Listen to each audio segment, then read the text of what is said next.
Hi, I'm Ryan McKean. And I'm Brittany Green. And we're here for another episode of The Way. Welcome to The Way with your best era hosts, Ryan McKean and Brittany Green. The podcast where we dive deep into the world of legal business and marketing. Each week, we'll be discussing the latest trends, strategies, and insights that are shaping the legal industry. So whether you're a lawyer, marketer, or business owner in the legal industry, this podcast is for you. How are you doing today, Ryan? I'm doing well, Brittany. How are you? I can't complain. I just came back from Quebec City for a long weekend getaway, and it was beautiful up there. It is beautiful. It is the one place in North America where you really do feel like you're in Europe. Yes, I had to brush up on my high school French. I passed a couple of times as a true French speaker, but most of the times they could immediately tell my bonjour was very American. If you've never been to Quebec City, go. It's not a big city, so it's probably worth a day or two. Yeah, a weekend is three. perfect. Enjoy some of the nice restaurants, Old Quebec. It's beautiful in the summer. Mm-hmm. You can do some day trips surrounding the St. Lawrence, and they've got some big waterfalls, higher ones in Niagara Falls up there. Mm-hmm. It's all very lovely. So there you go, from the Quebec City Department of Tourism. Yeah. Well, we are here, Brittany, today to talk marketing on our podcast. Yes, we are. And specifically, where or how should you spend your first dollar around marketing? And I was really thinking about that for us here at Best Era because, look, we went from a very large $100,000 a month marketing budget at a law firm to like $7,500 a month. Not a lot. Not a lot, right? Like big change in calculus for how we spend money. And I am doing in our Slack community, I'm doing link of the day. I'm getting free links, helping lawyers in our community build, website inbound links that help boost them in local search rankings, which is incredibly valuable. I mean, these links are by and large free. That's what I'm looking for. As I am adding them to Best Era, I'm like, just giving them away to people. And, the value of some of these links is probably like on that spreadsheet is probably $40,000 to $50,000. Yeah. Like it's quite a bit. Join the Slack group if you haven't. Yeah. Check out the links because it's worth your price of admission of $1 a day if you got nothing else from it. So there is this one totally spammy SEO site out there. And it's like this group of sites, like these people, like if you go through enough Ahrefs profiles, you just see that there are websites that exist to do nothing but sell links to SEO companies. And they do well. So there's this whole group of sites, and it's like wayranks.com. If you're out there, you can go to wayranks.com, and you're going to see what it is that I'm talking about. Well, it's these like series of, 30-ish blogs that they have that are so ugly. I designed sites in 2000 when I was in Framingham State College using JavaScript that look better than these sites. And then there's a button that says, hey, if you want us to submit an article and get a follow link here, it takes you to a Fiverr profile and you get one link for $5. You get 10 links for $50, 20 links for $100, and 30 links for $150, right? And I'm like sitting there and how much I love links. I do. It's sort of like the modern equivalent of having a metal detector and just going out there and searching for gold. But I'm like, I don't know if I spend the $100 for Best Era. Yeah. Well, what were the domain ratings for They're them? good. They're good. They're like anywhere between, we'll say 55 and 72. Okay. And they're follow links, which is good. I mean, they're not relevant links. Right. But, if you start looking at a lot of lawyer websites that do really well, we're not a lawyer website, but if you start looking at them, they all almost have all of these sites, right? And I'm like, but is that a good use of our money now? Right. Because really, like, we are not an SEO-driven company at the moment at all. We certainly have a website. We pay an SEO company to work on our website to build, but it's really about the future for us. Yeah, absolutely. So, I agree with you on that front that if that $150 was all we had in our marketing budget right now, there's certainly ways that can go much farther if we use that somewhere else. Right. We could probably sell things if we spent the same amount on Meta. Yep. We could engage our community in different ways, maybe mailing them note cards. We could do a local coffee hour or something like that. Like we could do a whole host of things, right? $150 is not going to make or break Best Era or me or the company, but it's a thought exercise because what comes up in our Slack group a lot is like, how do I do this, right? And so sometimes we see people, and there was an example of a lawyer who's going to do fantastically well for himself, without question, who is like, do I buy an expensive phone number for my PI firm? I'm like, no, you don't. No. Like that may be $500,000 you spend on marketing, $1 million that you spend on marketing. Or if your goal is to really go really big and really quick, okay, fine, you've got a lot of money. Well, then, yeah, you know what? Buy 800lawdog.com. And, spend $100,000 or $200,000 on that, and then blast it on the radio, blast it on TV, blast it all over the place on billboards, and it will probably pay off for you. But for people who are sort of starting out, there needs to be a prioritization of how they are spending their very limited resources. Absolutely. Yeah. I mean, of course, money can solve any marketing problem pretty easily because, yes, as you said, you can buy any top domain, any top phone number, and as you said, have the money then to blast it out on expensive billboards, expensive TV commercials, run constant PPC ads, meta ads. But when you're first starting out and you have to be really strategic about what you're spending and where you're spending it, you need to think about where your dollar's actually going to go the farthest. Yeah, and I was talking with an attorney too this weekend who does appellate law. And this attorney is fantastic and has a website and has a blog, puts a lot of effort into it. And their question to me was, how much do I put into SEO? And I'm like, because most of your referrals, almost all of them, are going to come from lawyers. Right? And yes, being able to be found online when they search for you, having a nice website is a great thing. Getting yourself, 20 reviews or 15 reviews so people can see that you have some credibility, because if you're doing appeals, you should be asking them for a lot of money and you want to look like a safe option for them, right? And if you're trying to, reverse engineer appeals, you're probably going to do, if you spent a lot on SEO, I mean, if we spent that on Connecticut, we could own Connecticut appellate SEO within 2 months, given what we know, without much challenge. But you're going to get a lot of pro se's who've lost their case and want a pro bono appeal or something. I'm like, it's not, the best use of your time or money. You're much better off. And I was talking to this person, like, doing these simple things. They say, look, I've got 3 speaking engagements coming up the next 3 months. I'm doing one for Connecticut Trial Lawyers Association. I'm doing one for Connecticut Bar Association and Hartford County. I'm like, fantastic. I'm like, here's what I want you to do. I want you to go on, I gave her a link for a QR code generator site. I'm like, make the last slide of your slide deck this QR code. And I'm like, get yourself a MailChimp account, create a very basic landing page and say, sign up for this and I'm going to update you on appellate law as it happens. I'm not going to spam you. I'm going to, if there's big decisions that come out in the areas of, personal injury and defense and evidence and civil litigation, I'm going to give you an update. I'm already writing these updates, but I'm going to give them to you via email. And I'm like, because lawyers live in their email. Like, it's an act of hospitality to them.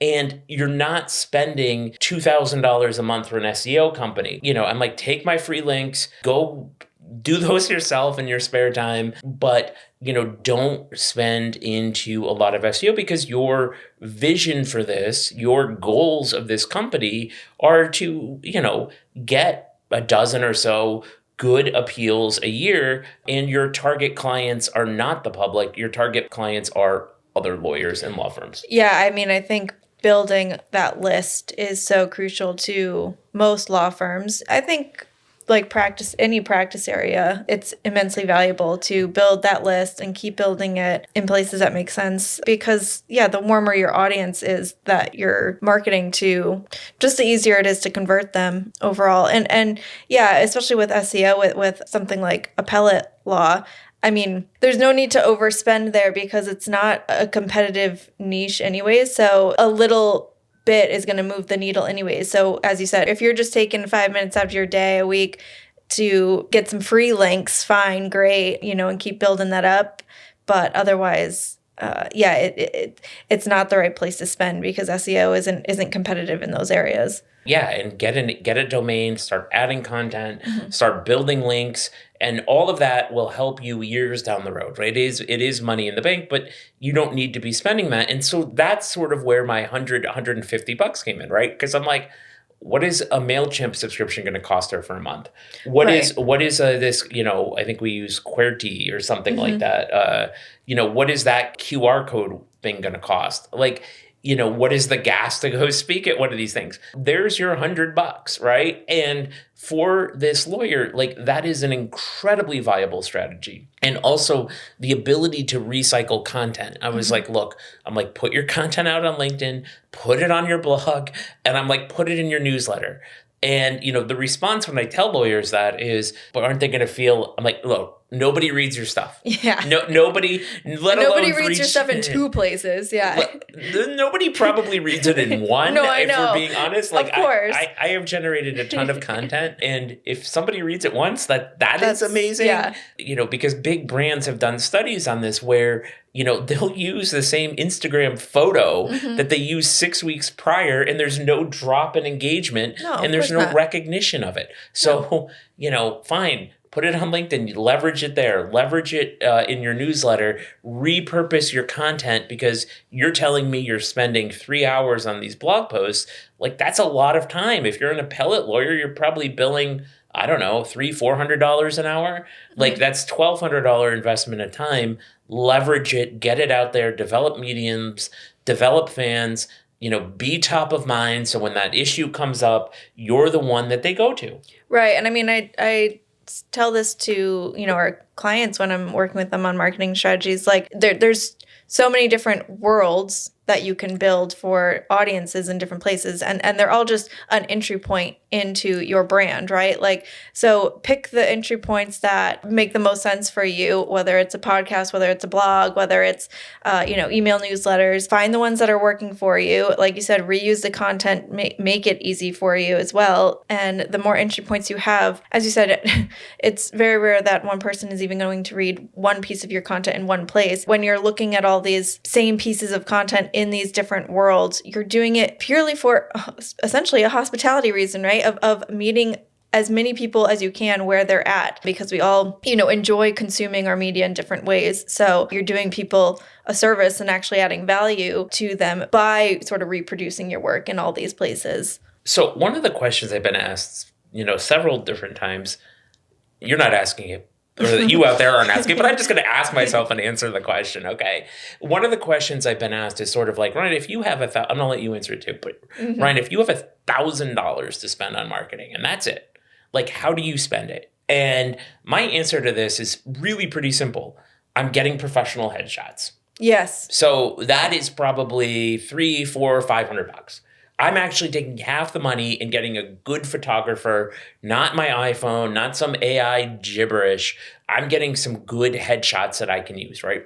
And I'm putting them on my website. I'm putting them on social. I am looking nice. I am presenting nice to the world. Okay, so headshots. I probably spend another $200 or so on note cards. They don't even have to be fancy. I've got $300 left. And I probably spend that final $300 on Starbucks gift cards and having coffee with people. And that's probably how I would spend my $1,000. And then, yes, would I leverage those pictures? Would I create posts, create content? Would I create a whole host of things?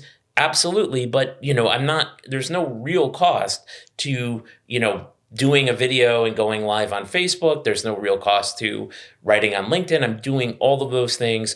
Maybe I use that $300 to join the Slack community and get the list of links.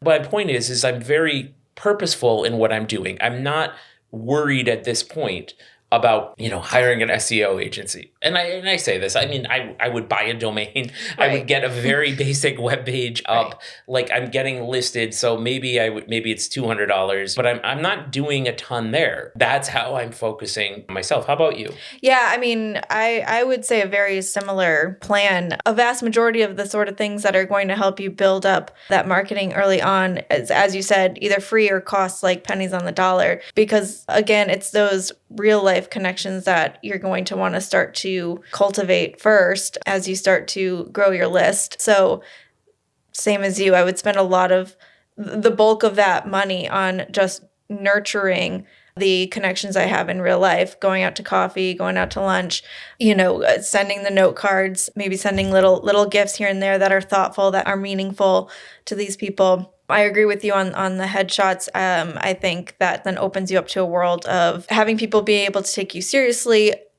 look and feel like an expert and an authority in that subject area that you are marketing in. It opens you up to being able to more easily gain speaking engagements and podcast interviews and as you said, reusing them on your blog and your website as you start to build that up. So I'm right with you on that. I think because then the majority of other things that are going to help you along that way are as you said, free or very minimal. I mean, getting Google reviews as you start to it doesn't. Well, it shouldn't, in fact, cost you anything to get a Google review because it's not per Google guidelines. You cannot, be paid for a review. So those are the things that are going to move the needle the fastest for you as you start out on your journey. So the next, Jason Hennessy told my law students that, look, if you don't have money, you have time. Mm-hmm. And so use your time. So yes, post, get reviews, meet people, do all those things. And sort of like if you gave me another, I don't know, $4,000. So we've got a $5,000 marketing budget, right? I am joining groups. Yes. I am getting involved in the Bar Association. I'm getting involved in the Trial Lawyers Association. I'm joining also not just those groups, but I'm joining national groups like our Slack community. Like there's referrals that go on, there's connections, there's an opportunity to meet people who are further along in their careers. And I've gained so much as I was coming up by just being in the room. And it doesn't even, you don't have to pay for a plane ticket, but just being in the room with people who had been there, done that, and achieved things beyond even what I had hoped to achieve. So I am definitely investing in that network. And beyond this, like, this is where it really gets to, like, who is your ideal client? Like, what is your vision for your firm? And, if you're going beyond a $5,000 spend, you really have to be dialed in at this point because, look, those things, the things we've talked about right here are low-hanging fruit that are going to work for you no matter what you're doing. But, it's sort of like after that, like, are you a consumer-driven firm? Well, if you are, well, look, start investing in SEO. Start coming up and making sure you're coming up and be found. If you're looking to do low-end divorce, for example, maybe a PPC campaign. Get divorced quick, $2,500 if that's your market, right? But if your market is more affluent people who are going through divorce, yes, you want to have video content. You want to have a website that has lots of content that answers their questions. You want to start building a book, writing a book that you can give to people. You want to start getting in front of events that these people are at. Like, this is what you need to be doing with your ideal client analysis. And it becomes quite critical. And that's sort of the piece that people miss because they hear all this stuff. They join a group or they go on Facebook and they talk to, there's Google LSA and there's pay-per-click and there's SEO and then there's video and then there's over the top and there's da-da-da-da-da. And you really have to be smart about what you're doing here. I remember when I opened my firm in 2012, there's some other lawyers who opened a PI firm and they put up one billboard. Like they had just started and they put up one, and I was like, what are you doing? They just wanted to see their face up. They did. But they thought like, hey, this is what PI lawyers, I was like, this is not going to bring you business. No. Within a year, they were out of business. Yeah. I mean, that's not going to bring you business if you're really looking to stand out in a market and you're really looking to establish brand and you've got a lot of money to spend. Billboards can be very, very effective, Right. but they've got to be supported with TV, radio, over-the-top marketing, SEO, everything else in 2025. So your first dollar, if you're out there, a hungry young PI lawyer, do not do it on a billboard unless, I'm going to put a caveat on that. Like, unless you have a billboard that has creative that is so good. Right. That goes viral. Right. Then, yeah, take the cheapest billboard you can Right. find and get people to post pictures of it Right. on social media. That happens maybe once. John Morgan and Morgan has taken to like vandalizing their own billboards. Have you seen this? Oh, I haven't. No. I have to Yeah, Google- they do things like John Morgan, and their slogan is "For the people." Right. Well, they have him like crossed out in spray paint for the money. Oh, that's funny. Yeah, but they're trying to get attention. Of And they're course. trying to get people to like. I remember when they first did this, people are like, Well, "Are it's people that like the Chick-fil-A Exactly. vibe, with the cows trying to, or the chick, I forget how, whatever it Yes. is.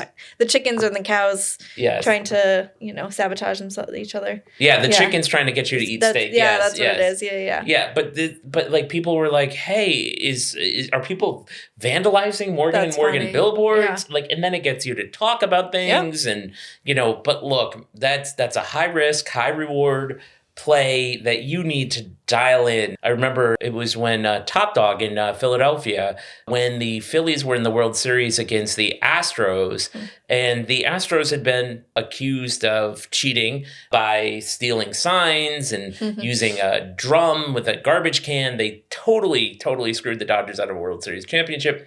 No apologies to our friends in Houston, but they did. So Top Dog was getting started, and he ran one billboard, and it was like, Wasn't it just like blank and they said Yes. they stole our sign or something like that? Yeah. Yes. Yeah. Houston stole our sign. Yeah. Yeah, I mean, like, that is brilliant. That Yeah. is like one in a Yeah. boy. You have to be creative. You have to see Right. the opportunity. You And have timely, to hit it. yeah. Timely. Yeah.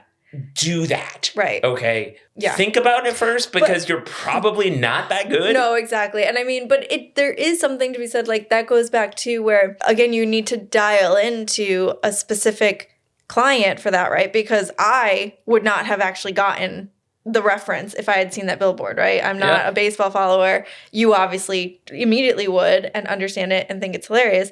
And that's fine. Like, that's the risk of some of these things that you need to take at a far less risky situation, that it brings it back to that it is worth having an ideal client that you're speaking to in everything you're doing. But it's fine that I didn't get it right away because, well, I still heard about it, right? Because in somewhere in your circle, someone else is talking about it and why it's good, why it's funny, why you should be thinking about it. And you're building links. Well, right. And they're talking about you for free on SportsCenter. Oh, yeah. And they're talking about you for free on the radio. And they're on TV. They're talking about you. And people are taking pictures in front of your billboard. Yeah. Like a complete home run, a complete anomaly. Okay. I see what you did there. And Home run. You see, there you go. Sometimes I'm quick, and I try to deadpan it, and sometimes people get it, sometimes they don't. But that's a huge win for them. Brilliant marketing. Yeah. 10 out of 10. Hard to replicate. But if you're able to pull that off, like, Right. go for it. Right. Go for it. Put that $500 billboard up and get a gajillion links and get a bunch of press and have people laugh and know your name, and that's amazing. We had talked about this last year. We're in Red Sox Yankee territory, so probably about 50% of the people Red Sox fans, 50% of the people Yankee fans, and the Red Sox weren't spending money at all on players, and we were like, what was the billboard going to be? Like, unlike Boston, we invest in our team. Yeah. Yep. And we were like, well, Red Sox fans are going to go, yeah, yeah. And Yankee fans are going to go, ha, ha, ha, ha. Right. So that was sort of our hit to try to do last March. We couldn't get creative backing for that. But I think that would have been a decent idea to like put up because in May. again, we would have, we put it up in May, do it at a timely April. Yep. And then obviously we would, as you said, it needs to then hit on other sort of social channels to make that a well-rounded campaign and make sure it's not just forgotten about on the highway. Well, I mean, Dave Portnoy is going to see that as he's driving to get New Haven pizza, Right. and he's going to, and that's going to blow up, and it's going to generate links, and people aren't going to think lesser of us. No. Because we didn't have a huge billboard budget, and, we wanted to compete with standing out. And yeah, the use of celebrities. We have a local attorney who uses a lot of celebrities. And I'm going to say about 50% of the time, I have no idea who's on these billboards. Yeah, it's very hit or miss with that one. I mean, we had Jared Goff on billboards. I mean, Jared Goff was the quarterback of the Detroit Lions. But I mean, with the way those things work, they didn't pay, obviously, to use any sort of Lions emblem. Can't do that. He was just in this blue polo with a football. Personally, again, maybe these avid diehard sports fans out there would have realized immediately who he was and thought it was good. But the layman's person here who's not a avid sports goer like me, I was like, oh, okay, it's just a, average looking white guy with a blue polo and a football. There wasn't any obvious connection, so it fell flat. There wasn't any oh, that's cool. Well, So. I mean, because we don't have a ton of Detroit Lions fans out here in Hartford. Well, and which is funny because I mean, of all the people like that would have made me known was me with my Michigan family background, and I mean, I certainly was excited for the Lions' potential good season last year, but it still fell flat because it wasn't an obvious. I mean, again, let's not forget when you're driving past a billboard, you have a very short amount of time to really comprehend everything that's happening on a billboard before you pass it and on to the next. Especially in Connecticut highways, I mean, you've got a billboard every 50 feet or whatever. So don't feel like if you're out there and you want to grow a big firm that you need to get that celebrity on that billboard or there's a lot of ways to miss at this game. But, you really want to be strategic in really thinking about how many clients you can handle, how many clients you can handle well, what it looks like when your phone starts ringing. Because I was working with a firm and looking at some of their numbers, I'm like, what's going on here? And I started to dive into their intake process and I was like, oh my gosh.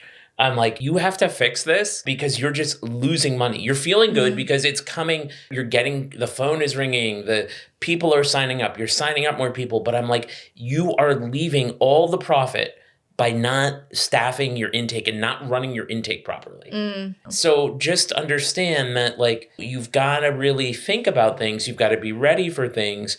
And you've got to have sort of a logical plan for, my big thing in life or marketing is always what is sort of the big easy thing that I can do? What can I do right now that's going to move the needle that's not all that hard for me to do? We just signed up for JD Supra because our biggest marketing is LinkedIn. Right. And it's if we can reach a whole bunch more firms with our webinars, which they will put on the front page of their site, we can build our list faster, and it's a smart investment for us. It is. And I think, again, it goes back to, it feels like such an easy answer that it can't be right, that often the best solution is to find the things that are going to add value to your potential clients. And that's the thing you should be spending money on. That billboard isn't actually providing any value to your client, but that webinar is. That webinar is going to be providing true value, or as you said at the top of the episode, with that appellate lawyer, posting those blog posts, whether or not people are actually going to consume it and read it, at the end of the day, she's putting out valuable information to people that deserve it and need it. So, it really does all fall back to do the things that are going to add value to your potential customers. And also do things that work for you in ways that work in your life. And what I mean by that is, for Best Era, I'll bring this sort of back, we could sell a ton if we were at conferences every week. You look at some of the teams from Case Status. I mean, they've got Katie down there who, I don't know that she's been home for 2 years. It's not the worst life in the world if you're Katie. You're in San Diego and Phoenix and Vegas in the winter and all these sort of fun places.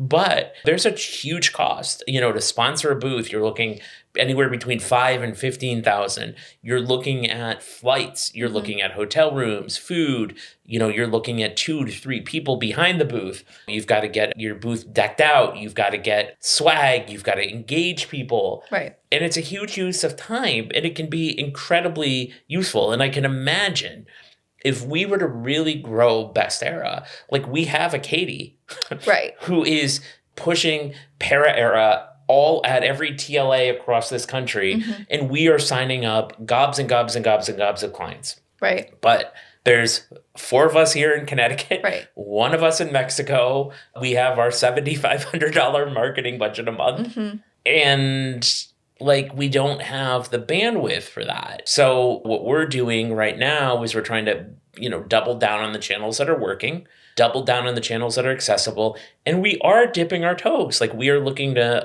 be a sponsor of some conferences this fall. I've got a call tomorrow with Filevine and Lex Summit. There's some other conferences that we think, particularly for our paralegal training, that will be useful. Maybe we'll do some things that are local as well. But you've got to really sort of think it through and not just be because you're going to hear stories, right? If you talk to people who did this and be like, yeah, the best thing you can ever do is go to conferences, and I get, $100,000 in business every month I go to a conference and blah, blah, blah, blah, blah. Fine. That may very well work for them, but it doesn't mean that it's what you have to do. Right. Right. Absolutely. It should always come back to your vision, your values. So, and your budget. And absolutely your budget. And don't also assume because something worked for somebody else that it's going to work for you. Right. Because there's a million stories, and generally things that work for people, it's that they try 30 things, 2 to 3 work, and they don't necessarily know why. I mean, otherwise they would only try 3 things and they would just keep winning at it, right? And some of it is time, some of it is geography, some of it is just luck, some of it is your content, your creativity, your persistence, all of it. But don't just sit there and think, I'm not this big player in this market. Think about the things that they're not doing. Think about, so lots of people in our space are spending huge amounts of money on conferences, and we're like, hey, you know what? We're going to try writing on JD Supra. And yeah, that's going to cost us, $700, $800 a month. We're going to give that a shot. Right. I mean, again, the worst thing that can happen is if you don't try different marketing, because you really don't know what will hit and what won't. Yeah. So if you're out there and you're starting, really, really and truly don't feel like you need the phone number, or you need the top digital agency in the world, or you need to be running PPC and LSA and Facebook funnels. I mean, we see the big mistake or the big gulf. We work with firms all over the spectrum. The ones who are dialed in and super successful, clear vision, clear budget, clear idea of who their ideal client is.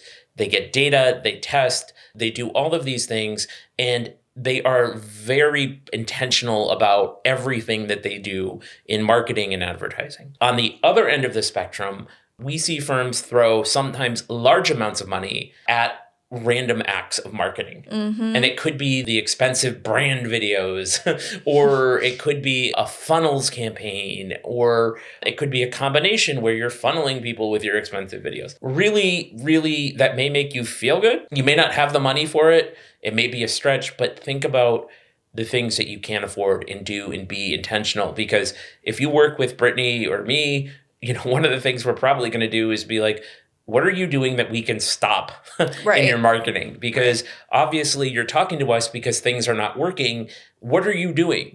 And it's sort of like no different. I know your husband is a trainer, right? Like, hey, you're going to the gym and you're not getting the results you want. Right. Well, what do you do? Well, I go there and I do curls. Right. Okay. We're gonna try some pull-ups. We're gonna strengthen your back. We're gonna strengthen your core. Squats.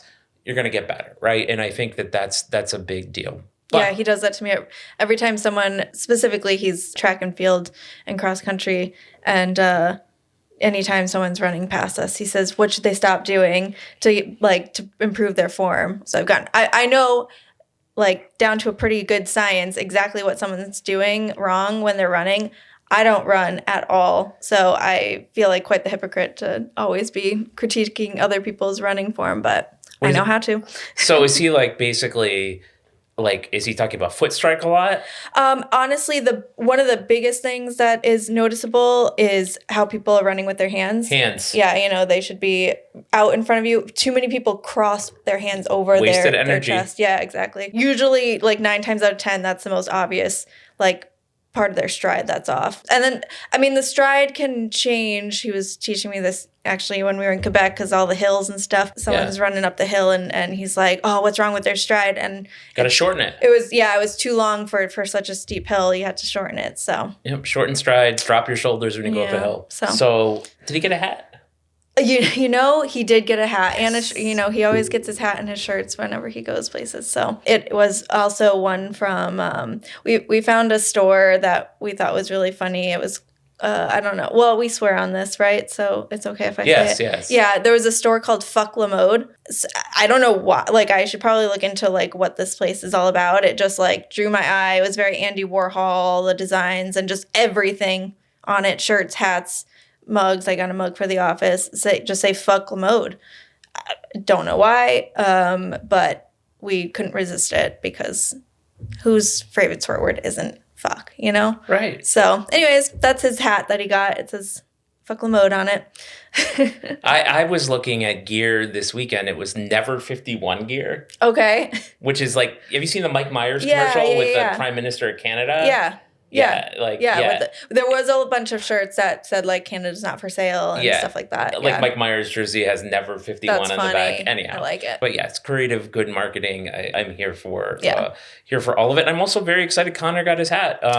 If you ever see Brittany and I in an airport store, I never get tired of jokes. So I'm like, Connor needs his hat. Yeah. Connor needs his hat. I feel like this speaks to Connor.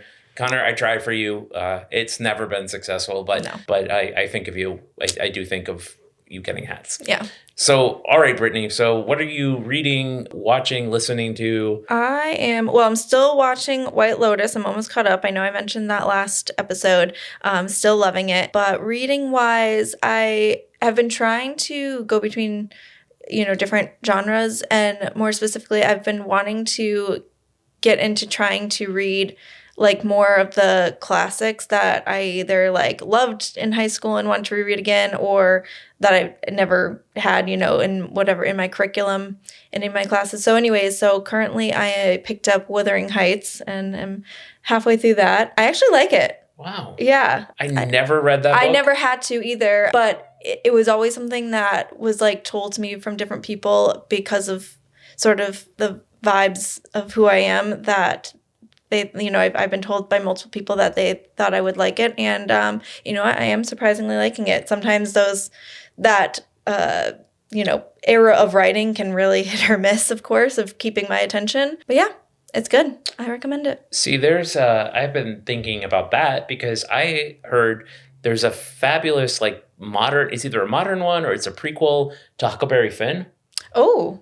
Yeah, it's supposed to be phenomenal. But like, I haven't read Huckleberry Finn since 7th grade. Yeah. So I think I remember the basics. But somebody who I trust posted this, and I was like, you should reread Huckleberry Finn and then read this sort of prequel or whatever. So I think it's a prequel. It sounded like Wicked. So if you're out there and you know what this is, that's fine. If you don't, I'm sure there's in the Google machine, it will tell you what I'm talking about. But I am reading Lost Man's Lane by Scott Carson, which is fantastic. It's fiction, still going on with it, it's like a Stephen King like coming of age thriller with some supernatural stuff. I don't know what the supernatural stuff is yet. I haven't got there, but very well written, easy to read, and a page turner. And I bought, because I'm going to be going on vacation in a few weeks, I bought the new Hunger Games? Yeah. Nice. And my daughter read it. Oh, she already read it. She read it on Saturday. Oh, of course. Okay. She burned through it, which is the story of Haymitch. She loved it, and she thought it was very sad. Yeah, well, it is the Hunger Games. I mean, yes. Personally, I'm still not over. Well, I guess I shouldn't say someone's death in case it's a spoiler alert. Oh, but you can't spoil it. I was going to say this is the original here, but Rue's death Rue's death. Yeah. Was affecting me. Rue dies. Yeah. I'm on a baseball message board that I've been on for like 23 years at this point for the Red Sox. And so it's the same group of people. Basically, we don't get new people. But anyhow, one of the things in our forum regarding, books and movies and shows was like, spoiler. And like, when can you talk about something and when can you not? And da-da-da-da-da-da-da. And there was a thread about The Wire, and this had to be like 15 years after it had closed. Right. Like after it was over, maybe 10, 12 years after it had closed. And somebody pointed out that Omar, who's one of the great characters of all time, you can stop the episode right now if you have not watched The Wire, dies. He dies in The Wire, but pretty much everybody dies in The Wire. And so this one other person like threw a fit. Like, how dare you spoil it? Yeah. And so the owner of the site, a friend of mine named Tim, renamed the whole forum Omar is Dead.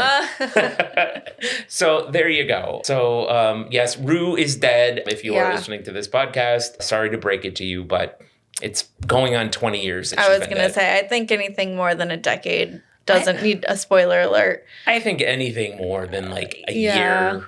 Yeah. I mean, like, at some point you lose the right, and exactly. Like, it obviously wasn't important enough to you to have consumed it by this point. Yeah. Yeah. So if we've ruined The Wire and we've ruined the Hunger Games with you, I hope that we have helped your marketing by trying to navigate some spend. And you know what? I am not leaving this episode feeling inclined to give Way Ranks my money. Yeah, I don't think it's a necessary spend for us. I don't think so. No. All right. On to the next. Thanks for joining us on this episode of The Way with Best Era. Be sure to visit our website, bestera.io. From there, get more resources, insights, and to connect with us directly. Don't forget to subscribe to our podcast on your favorite platform. That way you never miss an episode. Until next time, keep striving for your version of success.